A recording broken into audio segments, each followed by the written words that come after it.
Please remain standing while I read the text from Ecclesiastes chapter 12. These are the words of God. Remember now thy Creator in the days of thy youth, while the evil days come not, nor the years draw nigh, when thou shalt say, I have no pleasure in them. While the sun or the light or the moon or the stars be not darkened, nor the clouds return after the rain. In the day when the keepers of the house shall tremble, and the strong men shall bow themselves, and the grinders cease because they are few, and those that look out of the windows be darkened. And the doors shall be shut in the streets, and when the sound of the grinding is low, and he shall rise up at the voice of the bird, and all the daughters of music shall be brought low. Also, when they shall be afraid of that which is high, and fear shall be in the way, and the almond tree shall flourish, and the grasshopper shall be a burden, and desire shall fail, because man goeth to his long home, and the mourners go about the streets. Or ever the silver cord be loosed, or the golden bowl be broken, or the pitcher be broken at the fountain, or the wheel broken at the cistern. Then shall the dust return to the earth as it was, and the spirit shall return unto God who gave it. Vanity of vanities, saith the preacher, all is vanity. And moreover, because the preacher was wise, he still taught the people knowledge, yea, he gave good heed, and sought out and set in order many proverbs. The preacher sought to find out acceptable words, and that which was written was upright, even words of truth. The words of the wise are as goads, and as nails fastened by the masters of assemblies, which are given to one shepherd. And further, by these, my son, be admonished, of making many books there is no end, and much study is a weariness of the flesh. Let us hear the conclusion of the whole matter. Fear God, and keep his commandments, for this is the whole duty of man. For God shall bring every work into judgment, with every secret thing, whether it be good or whether it be evil. Our Father and God, we thank you for your word. I pray you give us understanding as we consider it. We pray it in the name of Jesus, and amen. Amen. So what I want to do this evening is basically divide this message into three parts. The first is I want to give you some examples of interesting ratios, or ratios that I find interesting, because this chapter is about youth and age. It's about youth and age, and what young people are supposed to do, and what old people are supposed to do, and what's the whole sum of the matter, and how are we to know what we're supposed to do. So I want to talk about ratios with regard to youth and age, but I want to walk through the chapter and point out there are some obscure, oblique metaphors in this chapter that I want to explain, and then I want to talk about how we are to find our way, given our youth or our age, given how much we don't understand about, how much we don't understand about the cosmos, but even more than that, how much we don't understand about those things that impinge upon our own lives. We don't understand most of what's going on. And so, how are we supposed to be responsible as human beings if we don't know most of what's going on? We all think we know people who don't know most of what's going on. Right? You might think that there's somebody sitting right behind you like that. They might be thinking the same thing about you, but it's true of all of us in a certain sense. So how are we to sort that out? So here's some ratios. Youth and age are odd. We measure our lives in terms of lived experience. So if you take a 4-year-old boy, and you think of a unit of time being 1 year, that 1 year is 25% of his entire lived experience. Right? That's 25%. That's a year. That's a big chunk. That's a big percentage. That's not insignificant. When I went to the Navy when I was 18 years old, and I signed up for a 4-year hitch. I served just under that. And when I went into the Navy, that 4 years ahead of me was almost 25% of my lived experience, right? It would have been 25% of 16 years.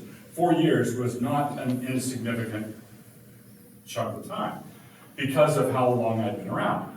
I periodically, I'm 66 now, so you don't have to do any math from any of these stories. Periodically something will come up and I think, yeah, I ought to preach on that. But I just preached on that. And then I look it up and it was like 12 years ago. I think, man, the last 4 years went by a whole lot faster than my 4 years in the Navy went by. So what's going on there? Well, it has to do with lived experience. We measure everything by how many times we've gone around the sun, how many times we've experienced that. There are a number of other illustrations of this. My wife and I are currently living with my dad, who's 92 years old. We're taking care of him. And he just popped off with this the other day. He said, he pops off with things. He said he remembered when he was a very little boy, probably a toddler, one of his very early memories, he was riding in a wagon, horse-drawn wagon, which is how people travel. how you got into town.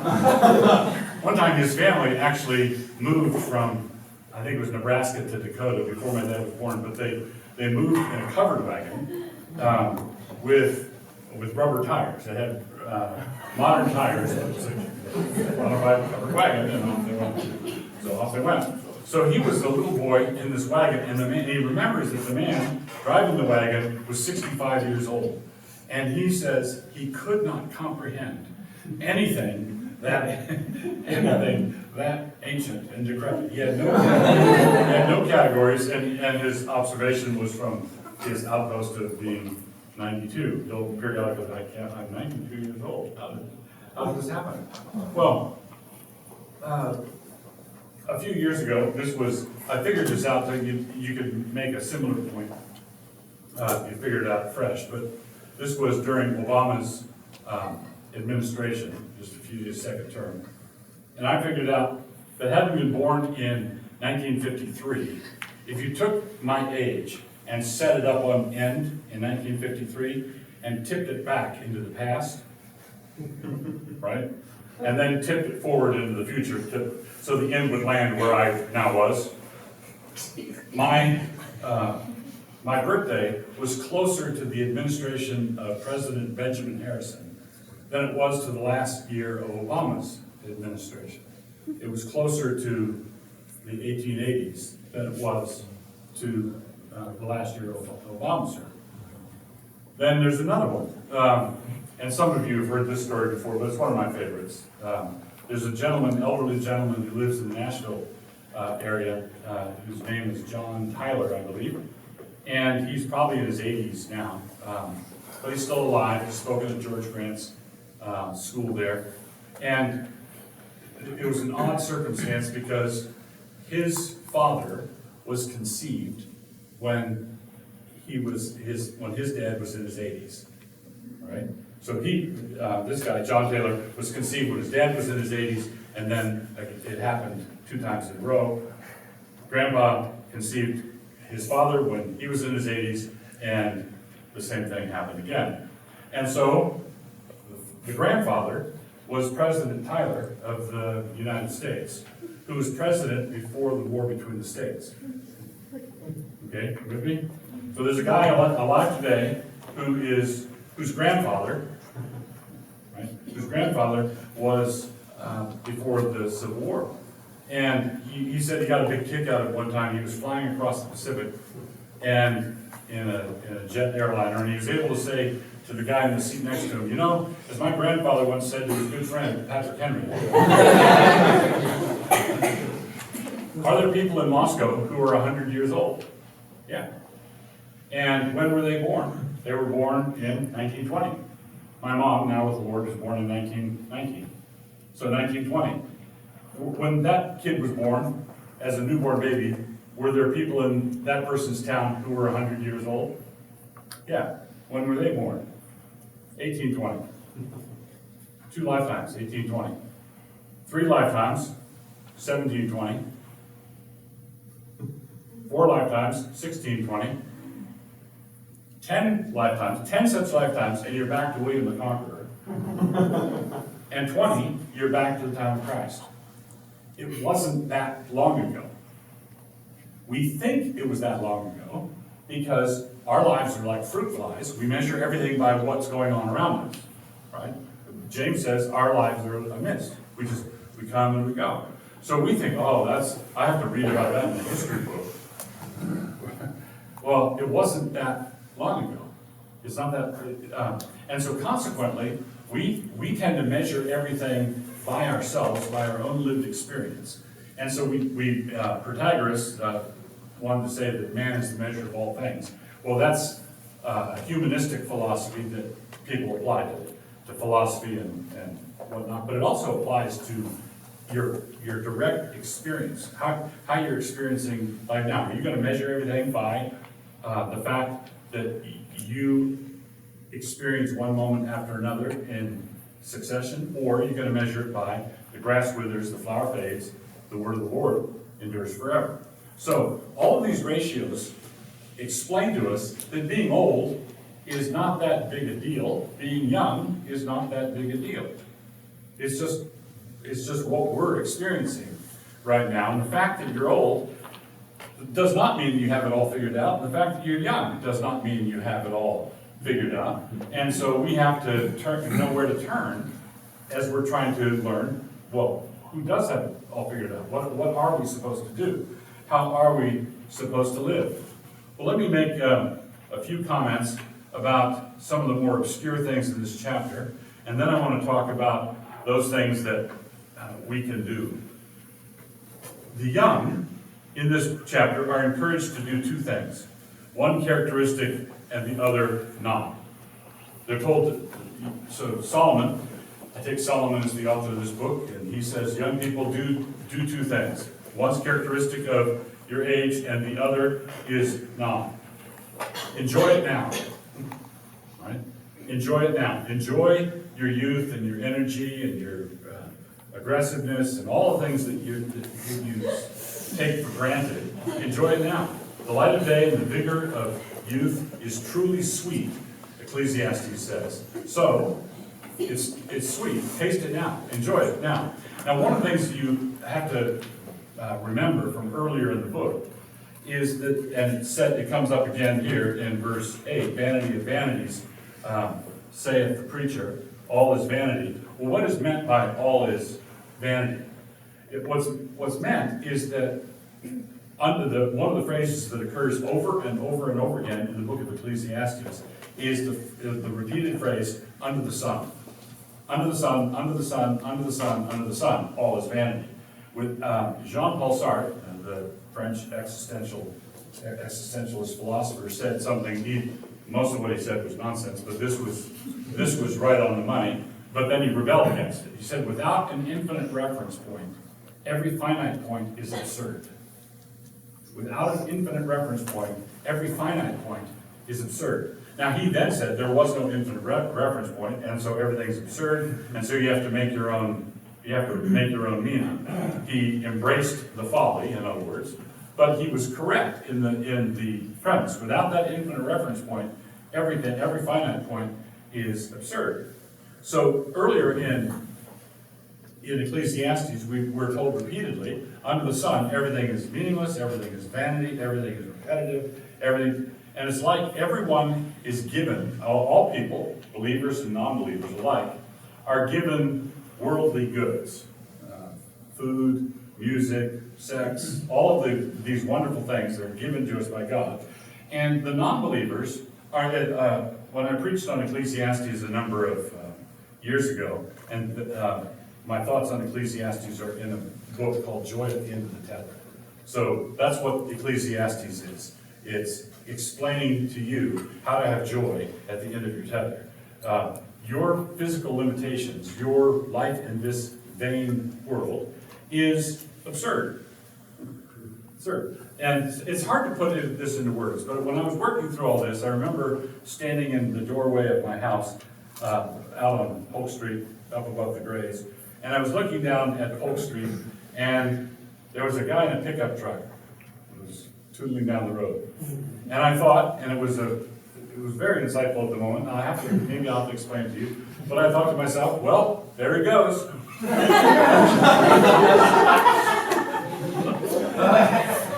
Who knows where he is now? It was very important where he was trying to get to. Well, there he goes. Well, what is it? It's all, you know what it's like to get caught up. I've got this exam next week, or I've got this paper due, or I've got to write this letter, or I've got to and you've got this set of deadlines clamped on you. And then you wonder, 50 years from now, is anybody going to care?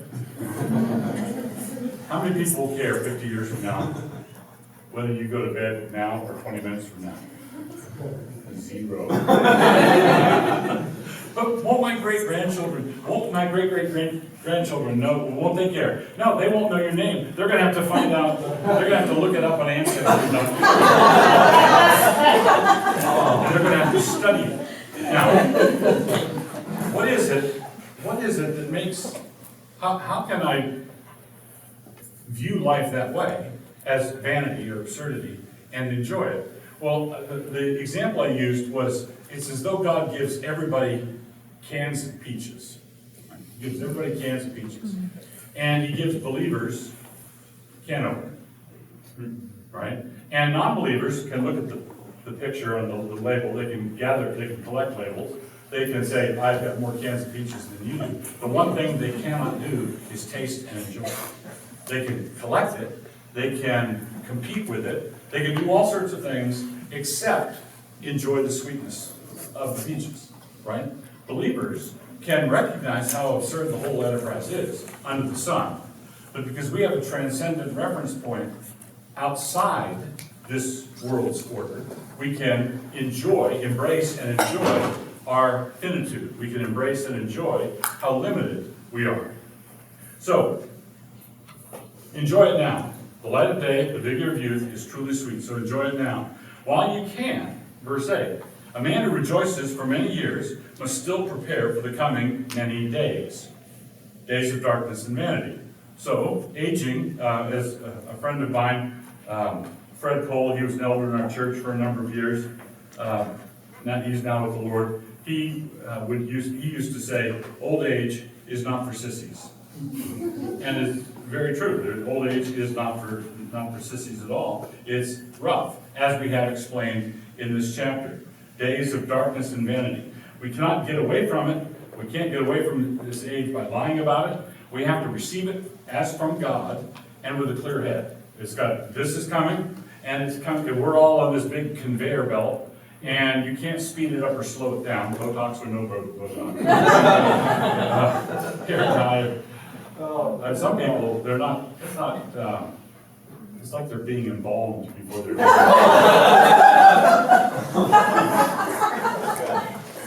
Don't do that. So, the conclusion, the number of ways the young are told to embrace youth and reject evil at the end of this chapter. Embrace your youth and reject evil. So, enjoy what God's given you right now. Squeeze everything you can out of it, remembering His law and His goodness, and reject sin. The young are called to be full of beans and righteous. Full of beans and righteous. Rejoice in your youth and remember the judgments of God. Verse 9. Remove sorrow and remove evil. Verse 10. Although your youth is vanity, you are commanded to enjoy it. Although your youth is, you don't want to set up shop as a philosopher and say, well, youth is vain, and therefore I must sit in the corner and feel sorry for myself and get other people to feel sorry for me. No. God says, yeah, it's vain. Cotton candy's vain. You're supposed to go to the fair and get some. And an elephant ear. And just the elephant ear. So, this kind of enjoyment is only possible if you remember your Creator now, in the days of your youth, which is what we're going to conclude with. In the middle, there's an extended analogy that Solomon gives that depicts the problems associated with the developments of old age. Housekeepers. So if you start in verse 3, Ecclesiastes 12:3, start in verse 3, the housekeepers there are hands and arms, tremble because of feebleness or palsy. So think for a moment how dependent you are on your hands and how they maintain everything. They run the show for you. And when you start progressively to lose the use of them, you can't pick things up anymore, you can't reach things anymore, your housekeepers are trembling because of feebleness or palsy. Also, verse 3, strong men, in verse 3, the legs bend under the weight of age. And I think legs are going to be mentioned again in the list. Grinders, in verse 3. Grinders, the teeth lose their ability to chew. The grinders, they don't do what they used to do. It's hard to see, verse 4. It's hard to see. The eyes lose their sight. Closed doors, verse 4. The sound of chewing is low. Right? The sound of chewing is low. Sleeping lightly, verse 4. The elderly are notorious for sleeping lightly. You wake up early and have trouble sleeping. Daughters of music, verse 4. Ability to enjoy music declines. Fear of heights, verse 5. Those who are old now fear stumbling and falling. Right? They want walkers and want to take the stairs slow, want to have handrails because they're afraid of falling. Many a broken hip. The almond tree, verse 5. Almond tree has white blossoms. The hair is now white or gray. So the almond tree is referring to the change in hair color. The lame grasshopper, verse 5. Legs bend again under the weight of age. Sexual decline in verse 5. Desire for sexual activity fails. The Hebrew is the caperberry fails. So literally in the Hebrew, it's the caperberry fails, and the caperberry is an aphrodisiac. So the caperberry fails. You are no longer interested in sexual activity, and then death, verse 5. All such things are preparation for dying and death. Before that time, remember your Creator in the days of your youth. And when death comes, you're going to be ready for it. The obscure images here all clearly indicate the point of having a marvelous body that breaks. Your body will break up. Your body is not going to last. The dust of our bodies will return to its source, and our spirits will go to God. Verse 7. This release from vanity is vanity. This release from vanity is itself vanity because it occurs under the sun.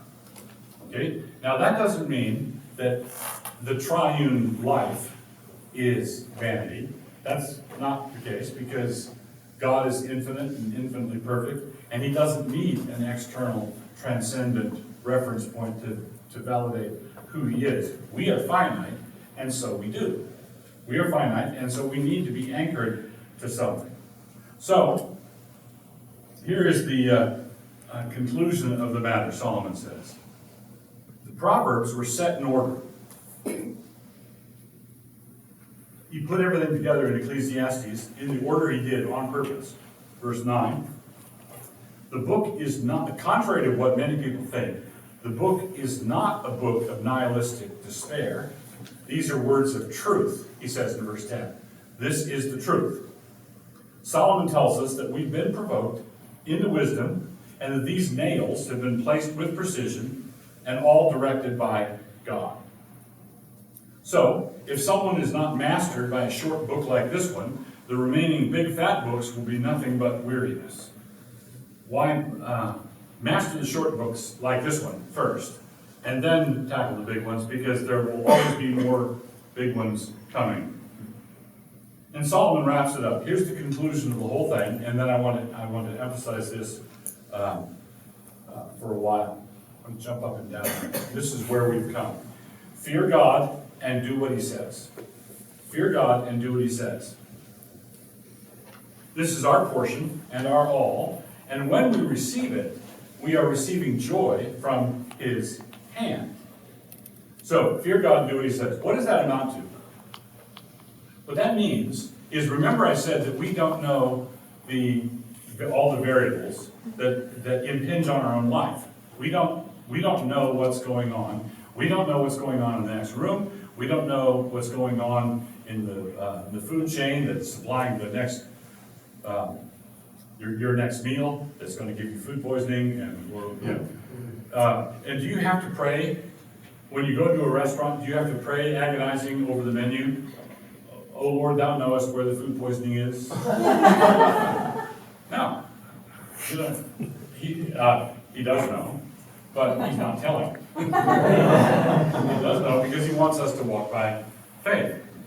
Well, how many things are relevant to us that are going on right now? When I was first working through the sovereignty of God, our family, we went to the East Coast. I was doing a speaking thing out there, and we had a day off, and so I borrowed a car. It was a little tiny crumple car, and we drove from Annapolis into Washington, D.C. to go to the Smithsonian. We were going to show the kids. The kids were in first, third, and fifth grade. And so we were driving into D.C., and it was a rainy day, and I was not yet a Calvinist. I was wrestling with all of these things. And while we were driving, a lady came on the on-ramp. There's 4 lanes, the median in between. She came on the on-ramp too fast, lost control, came across the median, missed us by like inches, and spun around, was T-boned by the car behind us. She was killed, we found out later. And I was pondering this. In the 30 seconds prior to that moment, how many trivial decisions was I going through? Windshield wipers twice, tap the brakes once as opposed to twice, changing lanes. How many decisions was I making in 10 minutes prior to that near miss that affected whether or not it was going to be a miss at all? Well, virtually everything I was doing. Everything I was doing. But I couldn't back up 10 minutes and say, well, Lord, I need to get the will of God over whether to change lanes. Or I need to find out what your purpose and will is for my family before I turn the windshield wipers off after 3 times as opposed to 2 times. Do you realize, I hope you realize that if you try to live according to the will of God that way, you're going to absolutely paralyze yourself. You're going to be standing at street corners trying to find out what is the will of God for you to go left or right. Because everything could ride on whether you go left or right. Correct? Because, and this is where things get even stranger. When you think about how your vain life, my vain life, everyone's vain life, where did that vain life begin? How slender a thread does your existence hang from? 1 egg, millions of sperm. Different sperm makes it to the egg. It's not you. Right? Millions of options. Millions of options. And you were just one of them. Right? That is one slender thread. I know this is not a product placement commercial, but on the back of my Old Spice deodorant, it says, if your grandfather hadn't worn it, you wouldn't exist. And the problem is, that's true.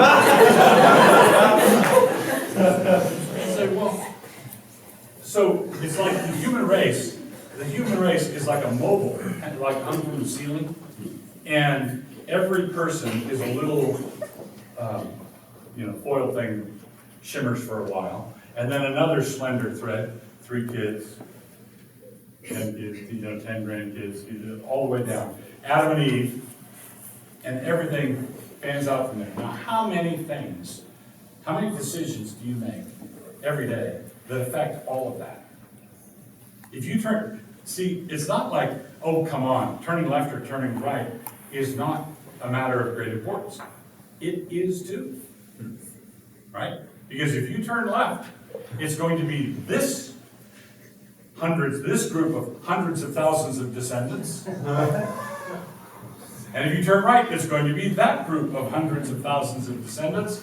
Every step you take alters human history inexorably and forever. And you have access to what percentage of the knowledge of that? Almost none of it. So, what does God tell us to do? And this is the wonderful thing. Acknowledge your Creator in the days of your youth. Fear God and do what He says. See, God knows all the variables. God has everything, as the spiritual says, He's got the whole world in His hand. Every last detail is in His hand. And so, when you're young, you don't understand your youth. When you're old, you don't understand your age. When you're young, you don't know what you're going to be able to do 20 years from now. When you're old, you think back 20 years before when you used to be able to do certain things that you could no longer do. And you want to say, why can't I just seize that? Well, because we are in the hands of our Creator. So what God has done is He has given us a skeleton key. He's given us a skeleton key that unlocks every cupboard in the house. Everything that we need to know is right here. Right? I can't look at my life, I can't look at my future, I can't look at my past and comprehend all the variables and then make the right decision. I can turn to the Word and say, God, guide me. I want to give myself to the study of your law. I want to give myself to the study of Proverbs. I want to learn wisdom. God has given us a book that contains everything we need to know, to use the language of the Apostle Peter, all that we need for life and godliness. Everything we need is right here. Everything. There is no extra, there's no extra mystical experience that you must get in order to be able to figure out what to do. You don't have to do that. You don't have to determine the will of God. You don't have to get a pre-printed agenda from God and then go do it. What you have to do is walk in the will of God, live out the will of God by trusting Him and doing what He says. And, of course, when you say, well, how can I do what He says? Your name is not in the concordance. You can't type your name into the Bible search software and have it pop up in this word to Jeremiah. And, oh, by the way, Susie Q, you do this. It doesn't work that way. God has given His word what He wants all Christians to do, what He wants all Christians to avoid. And if you're doing that, and you're trusting Him moving forward, He is going to guide your steps. Everything, every step you take, the lot is cast into the lap, it says, but it's every decision is from the Lord. In Proverbs, it says that man can figure out a plan, but his steps are from the Lord. Everything we do is from the Lord. So, am I not responsible for something? Yes, you're responsible to learn this. You're responsible to gain wisdom, get wisdom, remember your Creator, and do what He says. And if you do what He says, if you're following what He says to do, then He is going to take care of the God parts, and you take care of the human being parts. And the human being parts are not nearly as big as we think they are. The human being parts are very important to us, but in the cosmic scheme of things, very, very small. And you can't do that unless you're trusting Christ. You have to, in order to trust God, you have to trust Christ. You have to believe in Christ in order to have your sins forgiven, to be put right with Him, to have fellowship with God restored such that you can trust Him. So you come to Christ, He brings you to the Father, you trust in the Father, and you're entrusting, what are you entrusting to the Father? To the Father. All the variables that you do not know and cannot know. The only thing you can do is pretend to know them, which is not quite the same thing. Right? You can't know them. So we walk by faith, not by sight. Our Father in God, we thank You for Your kindness to us. I pray that as we meditate on these things, that You would be good to us. I pray that You'd be kind to us for Jesus' sake. We commit it all to You. In Jesus' name, amen.